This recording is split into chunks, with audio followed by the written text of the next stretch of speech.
Hello, this is Matt Russell from the Daily FX Education team, and today I will be discussing stochastic and how I use it in my own trading.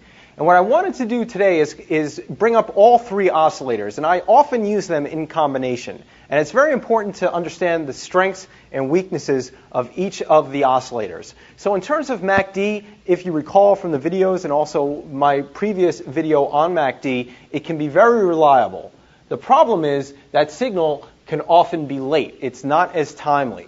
Now, stochastic is sort of the inverse. Stochastic is not going to be as reliable. It's more likely to give false signals, but it's going to be very timely in that the successful signals that it does give are going to be relatively early. And so it's not a matter of one being better than the other. If you're just looking at this in terms of saying you can make the statement that MACD is more reliable than stochastic. And if you just, on that statement alone, then obviously we should use MACD. But there's obviously a little bit more to the story than just reliability. And in this case, that means timeliness. Now, RSI is sort of in the middle of these two extremes. And you should understand that when you are using RSI. But for this example, I just wanted to contrast the differences between MACD and stochastic.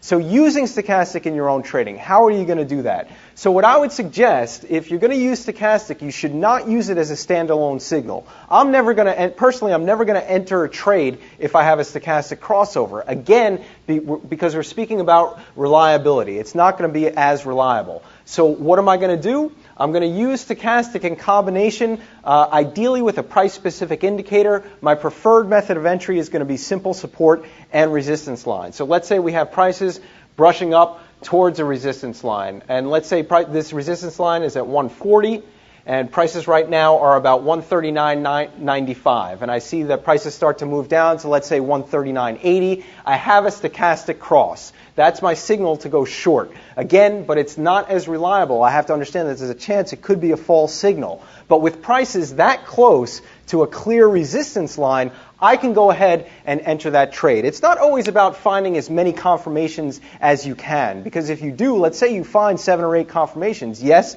that trade is more likely to work out, but in waiting for those confirmations, you're going to have to take more risk when you do enter the trade. So it's finding that sweet spot of having the best confirmations as well as you taking the least amount of risk. Because in the example I just gave, let's say prices are at 139.80, I can go ahead and enter that trade and place a stop confidently at 140.20. And I'm only risking, let's say, 40 pips on a daily chart. And on a daily chart, that 40 pips of risk, I can make at least a couple of 100 pips in upside. And that means an extremely favorable risk-reward ratio. So again, we can't look at these things just based on reliability alone. It's a matter of reliability and timeliness and taking the least amount of risk to make the most amount of gains. Again, my name is Matt Russell from the Daily FX Instructor team. Thank you for listening.